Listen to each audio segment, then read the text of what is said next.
आज की क्लास में शुरू करेंगे हम लोग हमारा थर्ड टाइप का defect that is called as non stoichiometric defect. Now guys, non stoichiometric defect का मतलब क्या होता है, ध्यान से इस बात को समझेंगे प्यारे बच्चों कि नॉन स्टोइशियोमेट्रिक डिफेक्ट के अंदर कैटायन एनायन का रेशो बिगड़ जाएगा। जिस हिसाब से मैंने आप लोगों को स्टोइशियोमेट्री के अंदर बोला था कि जितने कैटायन पहले होंगे और जितने एनायन पहले होंगे, डिफेक्ट होने के बाद भी उनका रेशो मेंटेन्ड रहेगा। मतलब अगर कैटायन एनायन 1:1 के रेशो में हैं तो डिफेक्ट के बाद भी वो 1:1 के रेशो में होंगे। या तो कैटायन एनायन के नंबर में कोई चेंज नहीं होगा, और अगर कैटायन एनायन के नंबर में चेंज होगा तो वो क्या होगा, इक्वल अमाउंट में होगा। इसकी एक झलक, नॉन स्टोइशियोमेट्री की एक झलक आप पहले इंप्योरिटी के अंदर देख चुके हो। इंप्योरिटी डिफेक्ट के अंदर क्या हुआ था, जैसे ही एक स्ट्रोंशियम आकर बैठा, 2 सोडियम चले गए, तो सोडियम का रेशो पहले क्या था, 8:8 था, लेकिन 2 सोडियम के जाने की वजह से वो 6:8 हो गया और एक स्ट्रोंशियम आ गया। तो वहां पर आपने एक हल्की सी झलक देखी थी इस चीज की कि किस तरीके से रेशो चेंज होता था। What are non stoichiometric defect, इसके अंदर क्या होगा, स्टोइशियोमेट्री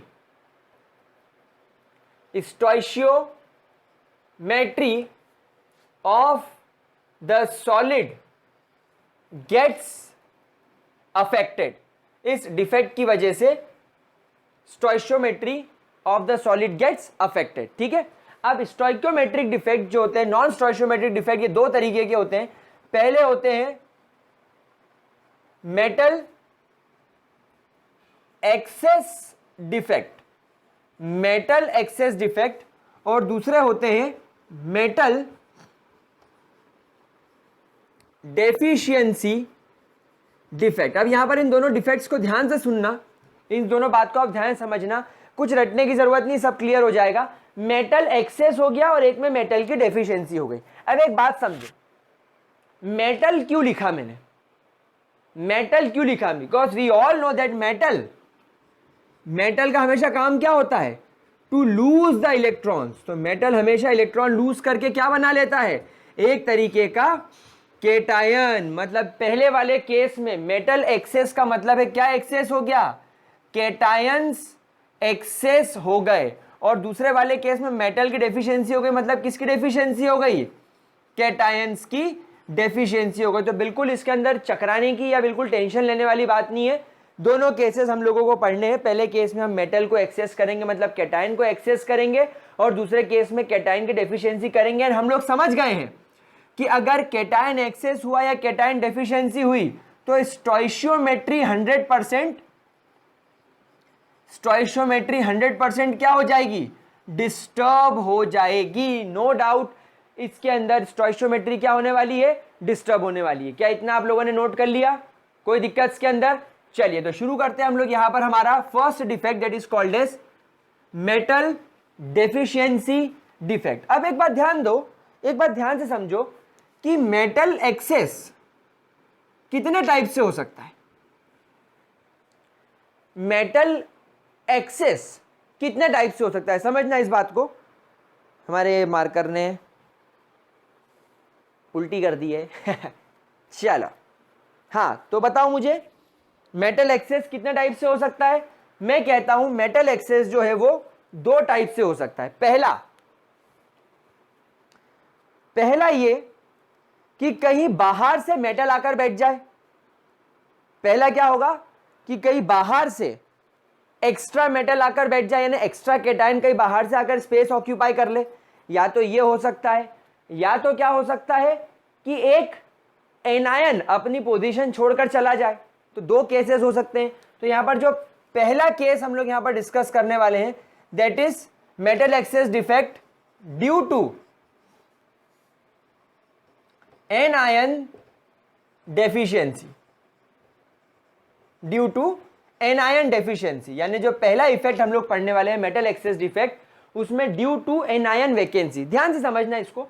लेट्स से मेरे पास में यहां पर सोडियम क्लोराइड का क्रिस्टल है, NaCl NaCl Cl NaCl NaCl NaCl, चलो इतना ही बनाते हैं। अब इस क्रिस्टल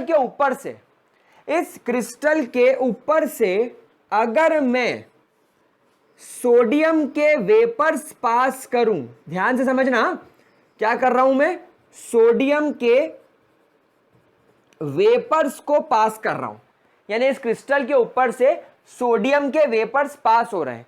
तो सोडियम क्या करेगा, यहां पर सोडियम अपना इलेक्ट्रॉन लूज कर देगा। भाई उसकी तो आदत है, मेटल का काम क्या है, टू लूज इलेक्ट्रॉन। तो सोडियम क्या कर देगा, एक इलेक्ट्रॉन लूज कर देगा। जैसे सोडियम एक इलेक्ट्रॉन लूज करेगा, ये सोडियम काय का रूप ले लेगा, सोडियम पॉजिटिव का। अब ये Na पॉजिटिव यहां पर बैठे इस Cl नेगेटिव को अट्रैक्ट करेगा और खींच लेगा बाहर। तो ये Cl यहां से खींच के इसके साथ जुड़ जाएगा और एक NaCl सॉल्ट बन जाएगा। आई कि नहीं आई बात समझ में? अब बात समझो, यहां पर Cl नेगेटिव पूरा का पूरा बाहर आ गया, Na पॉजिटिव पहले से था तो NaCl बन गया। इस इलेक्ट्रॉन का क्या करोगे आप, इस इलेक्ट्रॉन का क्या करोगे, क्योंकि क्लोरीन अगर इस सोडियम का इलेक्ट्रॉन लेकर नेगेटिव चार्ज लेता तो समझ में आती, लेकिन यहां तो क्लोरीन पहले से नेगेटिव है। तो बच्चों ये जो इलेक्ट्रॉन है, ये क्लोरीन की जो स्पेस खाली हुई है, ये यहां पर आकर इसे गड्ढे में बैठ जाएगा। क्या ये बात समझ में आ रही है आप लोगों को? तो यहां पर क्या होगा, यहां पर ये होगा that anion leaves it's space, anion leaves its space and its void, इसके द्वारा बनाया गया गड्ढा, and its void is occupied by electron। इसके void को कौन ऑक्यूपाई कर लेगा, इलेक्ट्रॉन। अब जरा यहां पर आप देखो, यहां पर पहले इनिशियली यहां पर 1 2 3 4 5 6 सोडियम थे और क्लोरीन कितने थे, 6। तो यहां पर रेशो क्या था, 1:1 का रेशो हो गया। लेकिन अब सोडियम तो 6 रह गए, लेकिन क्लोरीन कितने हो गए, 5। तो यहां पर कैटायन 6 एनायन 5, तो हो गया यहां पर मेटल एक्सेस, हो गया कि नहीं हो गया? और आप रेशो भी देखो क्या हो गया, चेंज हो गया 6:5 का। 1:1 का रेशो अब यहां पर मेंटेन नहीं रहा, तो रेशो भी चेंज हो गया। क्या ये बात समझ में आ रही है आप लोगों को? क्या इसके अंदर कोई दिक्कत? लेकिन क्या यहां पर इस सॉलिड की इलेक्ट्रिकल न्यूट्रलिटी के बारे में क्या ख्याल है? इलेक्ट्रिकल न्यूट्रलिटी के ऊपर क्या ख्याल है आपका? क्या इलेक्ट्रिकल न्यूट्रलिटी मेंटेन्ड है? भाई इनिशियली 6 सोडियम थे तो 6 पॉजिटिव चार्ज था, 6 क्लोरीन थे तो 6 नेगेटिव चार्ज था। लेकिन अब सोडियम उतने ही होने की वजह से 6 पॉजिटिव चार्ज है, लेकिन 5 क्लोरीन है तो 5 नेगेटिव चार्ज है, लेकिन एक इलेक्ट्रॉन भी है, तो ये इलेक्ट्रॉन भी -1 चार्ज है। तो अभी भी माइनस चार्ज -6 ही है। तो इलेक्ट्रिकल न्यूट्रलिटी क्या है, अभी भी मेंटेन्ड है। इलेक्ट्रिकल न्यूट्रलिटी गाइस क्या होगी, मेंटेन रहेगी। तो हमेशा ध्यान रखना, इस तरीके का डिफेक्ट होता है तो होए, लेकिन इलेक्ट्रिकल न्यूट्रलिटी हमेशा क्या रहेगी, हमेशा मेंटेन्ड रहेगी। क्या इसके अंदर कोई दिक्कत, कोई परेशानी?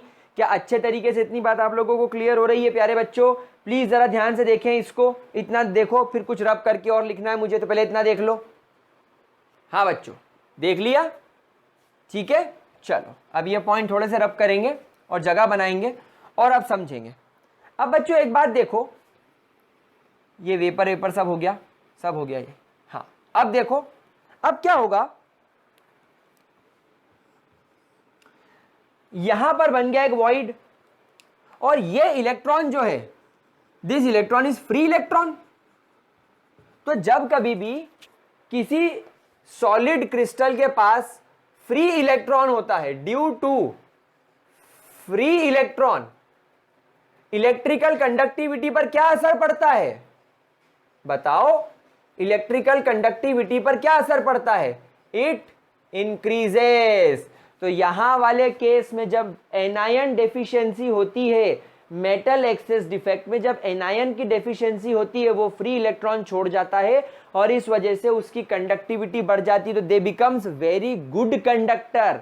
ये क्रिस्टल फॉर्म है, ये सॉलिड फॉर्म है, और हम लोग सब जानते हैं सॉलिड फॉर्म में ये बैड कंडक्टर्स होते हैं, चैप्टर की शुरुआत में पढ़ा था, लेकिन अब ये क्या बन गए, गुड कंडक्टर्स। दूसरी बात, एक अनपेयर्ड फ्री इलेक्ट्रॉन होने की वजह से it becomes paramagnetic in nature. What is paramagnetic? Paramagnetic का मतलब क्या होता है? पैरामैग्नेटिक का मतलब होता है ऐसी स्पीशीज जिनके पास अनपेयर्ड इलेक्ट्रॉन हो। क्या यहां पर ये इलेक्ट्रॉन पेयर्ड है, अकेला है? तो अनपेयर्ड है। तो अगर ये अनपेयर्ड इलेक्ट्रॉन होते हैं तो it becomes paramagnetic, therefore it shows magnetic properties. It shows magnetic property. अगर इसके पास में मैग्नेट ले आओगे तो उससे अट्रैक्ट हो जाएगा, तो it becomes magnetic in nature. तो ये इसका एक खासियत है। क्या ये बात समझ में आ रही है? एक और खास पॉइंट, NaCl का कलर क्या होता है? White colour. लेकिन जैसे ये डिफेक्ट क्रिएट होगा NaCl का कलर चेंज हो जाएगा to yellow. NaCl will start giving yellow colour. NaCl कौन सा कलर देने लग जाएगा? Yellow colour. क्यों? रीजन समझते हैं। जैसे ही यहां पर ये फ्री इलेक्ट्रॉन आया, इस सेंटर को एक नाम दिया जाता है, that is called as F centre और फैब्रे सेंटर। एफ सेंटर और फैब्रे सेंटर। ये क्या होता है? एक ऐसा खाली स्पेस, एक ऐसी खाली जगह जहां पर इलेक्ट्रॉन बैठा हो।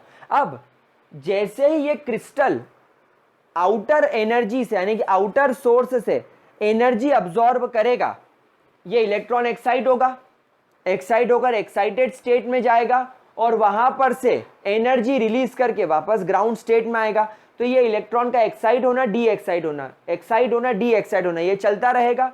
और ये इलेक्ट्रॉन लगातार जो एक्साइट होने के बाद जो एनर्जी छोड़कर वापस डी एक्साइट होगा, वो एनर्जी येलो कलर की इलेक्ट्रोमैग्नेटिक वेव के जितनी एनर्जी रखेगी। इसलिए आपको कौन सा कलर दिखाई देगा? Yellow colour. तो फैब्रे सेंटर क्या करता है? फैब्रे centre actually helps to shows the colour.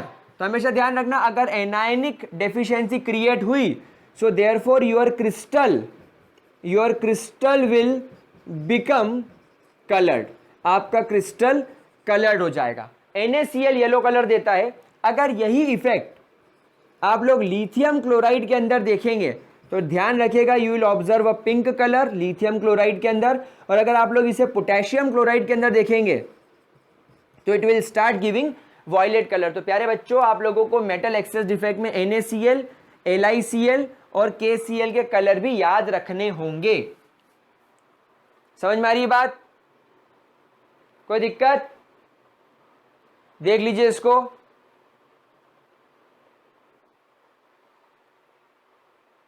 ध्यान से देख लो। अगर कलर याद रखने हो तो ऐसे याद रखेंगे, ना ई, येलो को ई पढ़ेंगे, नहीं। NaCl का येलो कलर क्या हो गया? नहीं।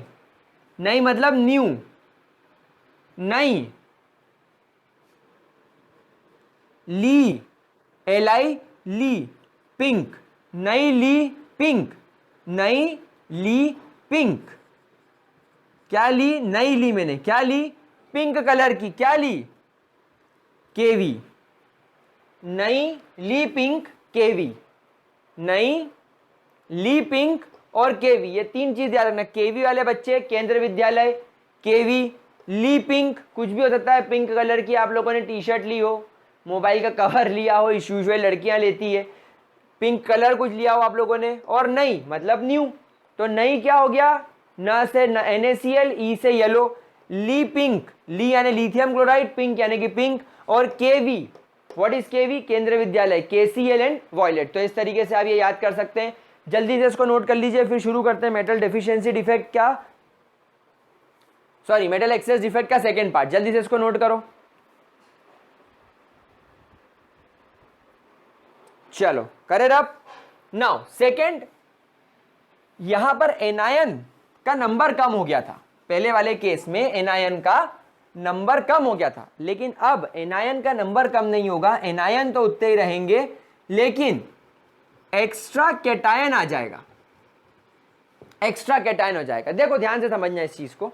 लेट्स आपके पास में Zn di positive, O di negative, Zn di positive, O di negative, O di negative, Zn di positive, O di negative, Zn di positive, Zn di positive, O di negative, Zn di positive, O di negative. आपके पास में एक ZnO2 का crystal है, you have you have a ZnO crystal.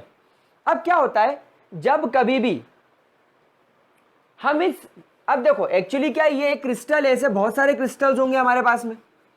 तो जब हम लोग इन क्रिस्टल्स को हीट करना चालू करते हैं, जब हम इन क्रिस्टल्स को हीट करना चालू करते हैं तो क्या होता है, ड्यू टू हीटिंग ये टूट जाता है, ये बन जाएगा Zn positive plus half O2, समझ रहे हो बात को, प्लस 2 इलेक्ट्रॉन्स, इसके 2 इलेक्ट्रॉन्स रिलीज हो जाते हैं और ये जो ऑक्सीजन है गैस बन के निकल जाती है। भाई हम लोग सब जानते हैं Zn ऑक्साइड कैसे बनता है, Zn di positive plus O di negative से।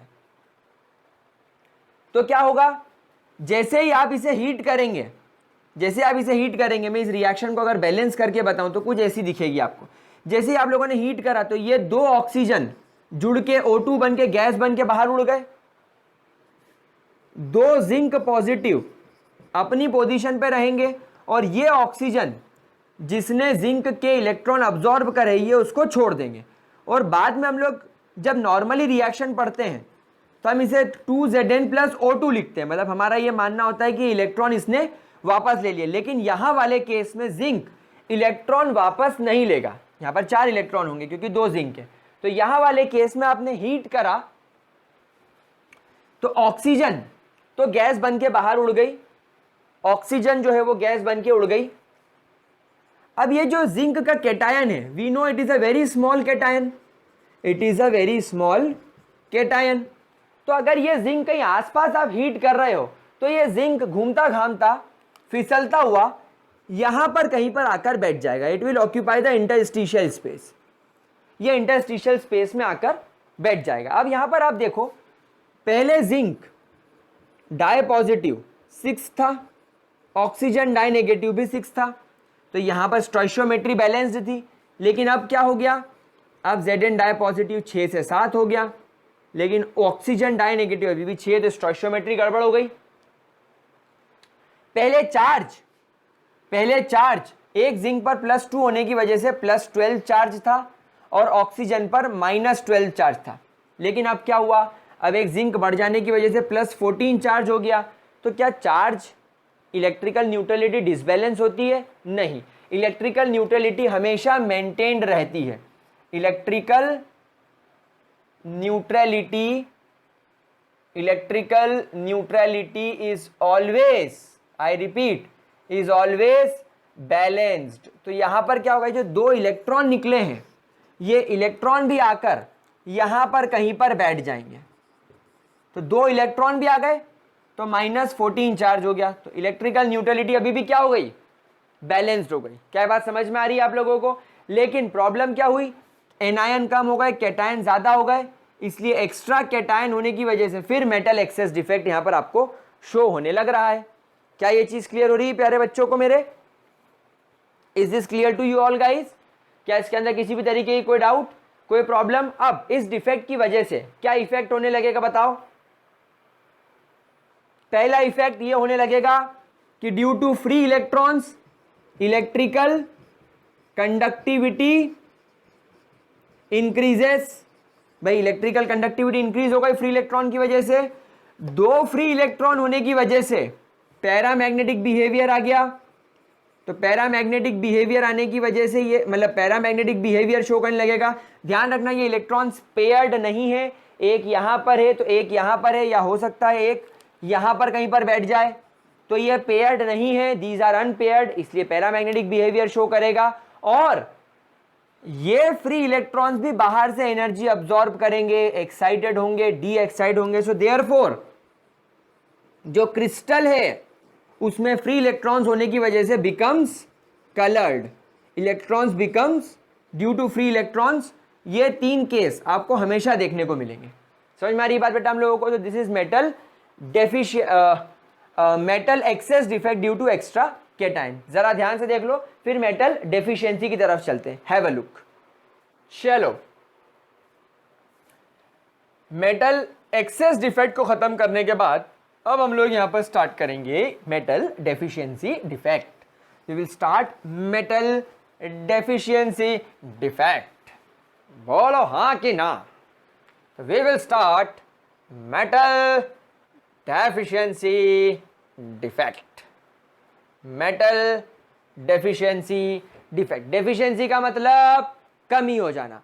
समझना इस बात को। दुनिया में ऐसे बहुत सारे मेटल्स होते हैं जिनका ऑक्सीडेशन स्टेट यानी कि उसकी ऊपर चार्ज एक से ज्यादा टाइप का होता है। For example iron. क्या हम लोग जानते हैं आयरन कितने फॉर्म में एग्जिस्ट करता है? एक डाई पॉजिटिव फॉर्म में, एक ट्राई पॉजिटिव फॉर्म में। कॉपर पॉजिटिव, डाई पॉजिटिव, बहुत सारे ऐसे होते हैं। इनफैक्ट अगर मैं बात करूं आप लोगों से मैग्नीज की, तो मैग्नीज के तो +2 फॉर्म, +3, +4, +5, +6, +7 ऐसे ढेर सारे फॉर्म होते हैं। तो क्या होता है, यूजुअली ट्रांजिशन एलिमेंट्स कौन होते हैं? जो डी ब्लॉक के अंदर पाए जाते हैं। तो ये जो आपके डी ब्लॉक एलिमेंट्स होते हैं ना बेटा, इनके पास क्या होता है, एक से ज्यादा ऑक्सीडेशन स्टेट होती है। समझ गए बात को? इतनी चीज क्लियर हुई? अब समझते हैं। मेरे पास में लेट से FeO, I have a crystal of FeO, iron oxide, FeO, where Fe contain +2 charge and oxygen contain -2 charge. तो Fe di positive, O di negative, O di negative, Fe di positive, O di negative, Fe di positive, Fe di positive, O di negative, Fe di positive, O di negative, O di negative, Fe di positive, O di negative, Fe di positive. Let say अपने पास में प्यारे बच्चों ये crystal है। यहां पर अपन देखेंगे कि Fe di positive is two O di negative का रेशियो 2, 2, 4, 2, 6, 2, 8, 8:8 का चल रहा है। यहां पर इन पर चार्ज भी +16 इज टू -16 का इसके ऊपर क्या चल रहा है, चार्ज चल रहा है। क्या यहां तक की बात समझ में आ रही है? सब पे +2 -2 चार्ज होने की वजह से। लेकिन बच्चों हम लोग ये बात सब जानते हैं that iron exist in +2 form as well as it exist in +3 form. तो यहां पर कभी कभी क्या होता है कि Fe3 positive Fe di positive को रिप्लेस कर देता है। तो लेट्स से यहां पर Fe3 पॉजिटिव ने Fe डाई पॉजिटिव को रिप्लेस कर दिया। अब यहां पर जैसे ये हुआ, चार्ज गड़बड़ा जाएगा। कैसे भाई? पहले यहां पर 16 था, 2, 2, 4, 2, 6, 2, 8, 2, 10, 11, 12, 13, 14 और 3, 17। तो अब तो यहां पर +17 चार्ज हो गया। तो भले ही यहां पर स्टोइशियोमेट्री गड़बड़ा जाए, इलेक्ट्रिकल न्यूट्रलिटी गड़बड़ाना पॉसिबल नहीं है। इसलिए यहां पर क्या होता है, 2 Fe3 positive 3 Fe di positive को रिप्लेस कर देते हैं। मतलब कि Fe डाई पॉजिटिव के 3 आयंस तो +6 चार्ज और Fe3 पॉजिटिव के 2 आयन यानी कि +3 चार्ज, +6 चार्ज। तो यहां पर क्या होगा, 2 Fe3 positive total 3 Fe di positive को रिप्लेस कर जाते हैं। तो अब आप यहां पर देखो चार्ज कितना है, 2, 2, 4, 2, 6, 2, 8, 2, 10, 11, 12, 13, 14, 15, 16 यानी चार्ज अभी भी मेंटेन्ड है। नेगेटिव चार्ज पर तो हम कोई मतलब देख भी नहीं रहे इसको। लेकिन अब आयरन के एटम्स थे पहले कितने थे, 1, 2, 3, 4, 5, 6, 7, 8, लेकिन अब कितने हो गए, अब सिर्फ 7 ही बचे। तो अब ना यहां पर 7:8 का रेशियो हो गया। ऑक्सीजन अभी भी 8 है लेकिन आयरन के एटम कितने हो गए, आयंस कितने हो गए, 7। मतलब मेटल की क्या हो गई, मेटल की डेफिशिएंसी हो गई। तो such defects are called as metal deficient defects. क्या बात समझ में आ गई बेटा आप लोगों को? किसी भी तरीके का कोई भी डाउट्स के अंदर? Such defects are called as metal deficiency defect. मतलब कि जो हायर ऑक्सीडेशन स्टेट वाले आयंस होते हैं, हायर ऑक्सीडेशन स्टेट आयंस, कौन से ions? Cations, replaces the ions with lower oxidation state. तो यहां पर इस तरीके के डिफेक्ट्स को बोला जाता है मेटल डेफिशिएंसी डिफेक्ट। क्या इतनी चीज क्लियर हो गई हम लोगों को? अब ये तो हम लोगों ने डेफिशिएंसी डिफेक्ट का एक एग्जाम्पल पढ़ा, लेकिन एग्जाम्स में आते हैं इसके ऊपर न्यूमेरिकल। तो जरा देख लो इतना पहले, कोई दिक्कत तो नहीं? करें आगे चले? चलो, अब क्वेश्चन कैसे आते हैं जरा उसको समझते हैं। कि लेट्स से आपके पास में you have an metal crystal जिसका स्टोइचियोमेट्रिक रेशियो 0.960 है। आपके पास में ये मेटल है। देखो, हम लोग जनरली FeO ही लिखते हैं, हम लोग सोचते हैं 1:1 का रेशियो है, लेकिन अभी अभी हम लोगों ने देखा कि इनिशियली इसके पास 8 आयरन और 8 ऑक्सीजन थे, लेकिन बाद में 7 आयरन और 8 ऑक्सीजन रह गए। समझ रहे? तो 0.96:1 का रेशियो हो गया, इसलिए वहां पर ये एटम इस तरीके से लिखा जाता है। तो अगर एक मेटल ऑक्साइड, आयरन ऑक्साइड के पास स्टोइचियोमेट्रिक डिफेक्ट है, मतलब मेटल डेफिशिएंसी डिफेक्ट है, तो वो मेटल का ये नंबर है FeO 0.60। So a metal iron oxide having this stoichiometry, ठीक है। Then find the Fe tripositive and Fe dipositive it contains. मतलब आपको ये पता लगाना है कि इसके अंदर, इस क्रिस्टल के अंदर Fe ट्राइपॉजिटिव कितने हैं और Fe डाइपॉजिटिव कितने हैं। तो बच्चों, इस टाइप के क्वेश्चन सॉल्व करने के लिए एक बहुत सिंपल सी ट्रिक यूज करो।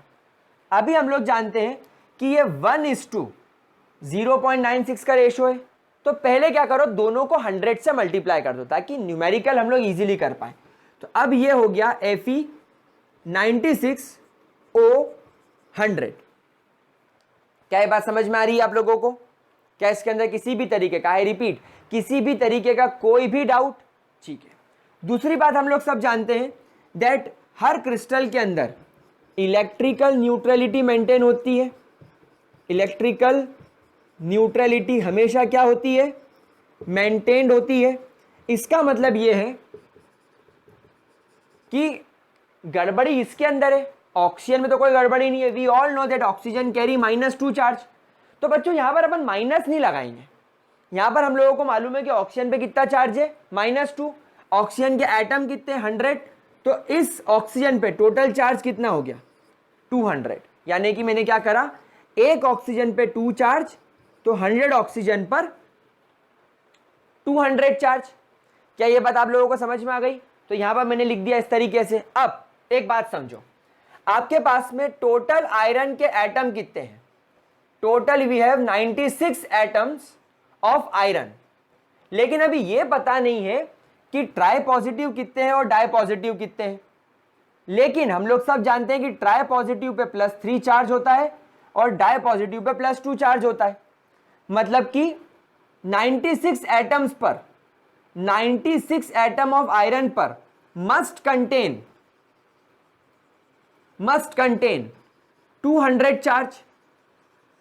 आयरन पर भी 200 का चार्ज होगा, 200 पॉजिटिव चार्ज होगा, क्योंकि ऑक्सीजन पर -200 चार्ज हमें दिख रहा है। तो अब हमें कुछ ऐसी ट्रिक अपनानी पड़ेगी कि दोनों का चार्ज बैलेंस हो जाए। लेकिन अभी ये पता नहीं कि ट्राई पॉजिटिव कितने और डाई पॉजिटिव कितने। तो देखो, मैंने माना let's say Fe di positive X है, तो Fe ट्राई पॉजिटिव कितना हो जाएगा? 96 - X। क्या ये बात समझ में आ रही है भाई? X जितना ये होगा, 96 में से ये X माइनस कर देंगे तो Fe ट्राई पॉजिटिव की वैल्यू आ जाएगी।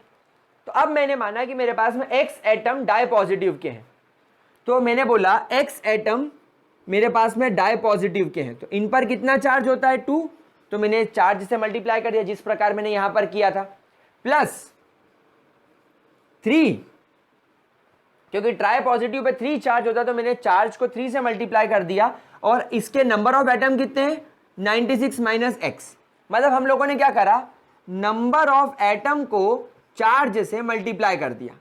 नंबर ऑफ एटम को हम लोगों ने क्या करा, चार्ज से मल्टीप्लाई कर दिया दोनों तरफ। इज इक्वल टू के दोनों तरफ, ताकि क्या हो, दोनों तरफ चार्ज बैलेंस हो जाए। क्या ये बात समझ में आ रही है प्यारे बच्चों को? क्या ये बात समझ में आ रही है? तो अब प्लस चार्ज हटा दिया मैंने ताकि हमको x की वैल्यू मिल सके। क्या किसी भी तरीके का डाउट? क्या इतनी चीज़ के अंदर कोई भी डाउट अगर हो तो आप मुझसे प्लीज़ पूछ लीजिए। कितनी भी कोई भी डाउट? अब इधर की चीज़ अपन रब करेंगे, तो पहले चाहो तो ये वाला स्टेटमेंट नोट कर लो, क्योंकि इधर का मैं रब करने वाला हूँ, क्योंकि उधर कैलकुलेशन जाएगा। इतना देखो जरा जल्दी से। चलो तो इसको रब करते हैं। अब 2 multiply by x, 2x plus 96 3 जा 6 3 जा 18, 1 carry 96 27 28, 288 minus 3x is equal to 200। इस 3x में से 2x गया तो यहाँ बचा माइनस x, ये 288 इधर जाकर 200 में से माइनस हो जाएगा तो यहाँ बचेगा माइनस 88। तो x की वैल्यू कितनी हो गई? 88। मतलब Fe डाई पॉजिटिव हम लोगों ने माना था, Fe डाई पॉजिटिव को हम लोगों ने x माना था। So therefore Fe di positive कितने हो गए? 88। और Fe ट्राई पॉजिटिव हम लोगों ने क्या माना था? 96 minus x. So therefore Fe try positive is 96 minus 88। 96 minus 88 तो कितने हो गए? 8। क्या ये बात समझ में आ रही है? तो अब आप लोगों को यहां पर पता चल गया कि Fe डाई पॉजिटिव का नंबर 88 है और Fe ट्राई पॉजिटिव का नंबर आपका 8 है। बोलो, इस तरीके के न्यूमेरिकल क्वेश्चन आ सकते हैं। I repeat again and again, आ सकते हैं। प्लीज इस तरीके के क्वेश्चन आप लोग सॉल्व करने की कोशिश कीजिएगा। एक असाइनमेंट आपको देता हूं, एक होमवर्क आप लोगों को मैं देता हूं, इतना नोट कर लो। आप लोगों को होमवर्क में क्या करना है? आप लोगों को होमवर्क के अंदर एक नया क्रिस्टल दिया हुआ है जिसमें Fe का रेशो 0.98:1 का रेशो है। 0.98:1 का रेशो है। अब आप लोगों को यह बताना है कि इस क्रिस्टल के अंदर ट्राई पॉजिटिव और डाई पॉजिटिव आयरन का कितना नंबर है। ठीक है, तो प्लीज इतना करेंगे सॉल्व। और इसके आगे की बात, यानी कि अब बची हुई हमारी इलेक्ट्रिकल प्रॉपर्टीज और मैग्नेटिक प्रॉपर्टीज अगले 2 वीडियो के अंदर कवर करने की कोशिश करेंगे। दैट मीन्स हमारा chapter in most probably next 2 chapters, next 2 videos में हमारा चैप्टर कंप्लीट हो जाएगा। तो यहां तक नोट कर लीजिए गाइस। नोट्स ग्रेविटी सर्कल पर अवेलेबल है, एप्लीकेशन पर जाकर वहां पर देखें। सॉल्यूशंस वीडियो के सॉल्यूशंस चैप्टर के जो इंटेक्स्ट और एक्सरसाइज क्वेश्चन जो हम लोगों ने सॉल्व किए हैं, उसके लगभग 11 वीडियोज उस पर आ चुके हैं। हम लोग लगभग 20 क्वेश्चन सॉल्व कर चुके हैं एक्सरसाइज के, मतलब आधी एक्सरसाइज सॉल्व कर ली है। 2 कोर्सेज अवेलेबल है, एक नोट्स प्लस वीडियो वाला जो कि 49 वाला है। अगर आप चाहें तो वो एक कोर्स ले लीजिए, और अगर आपको सिर्फ वीडियोस चाहिए तो वो एक सेपरेट कोर्स अवेलेबल है, और नोट्स का भी सेपरेट अवेलेबल है। तो सॉल्यूशन के 3 कोर्स हैं। ठीक वैसे हम लोग सॉलिड स्टेट्स के भी 3 कोर्स बनाएंगे, सिंपल नोट्स वाला, सिंपल वीडियोस वाला और दोनों वाला। जैसा आपको चाहिए आप ले सकते हैं। तो अभी इतना नोट कर लीजिए, इसके सारे क्वेश्चंस हम लोग ग्रेविटी ऐप पर सॉल्व करेंगे। तो पहले इतना देख लो, कोई डाउट हो तो आप लोग 1-2 बार वीडियो को ध्यान से देखिए, डाउट्स 100% क्लियर हो जाएंगे। ठीक है, so that's all for today. Have a good day guys, bye bye.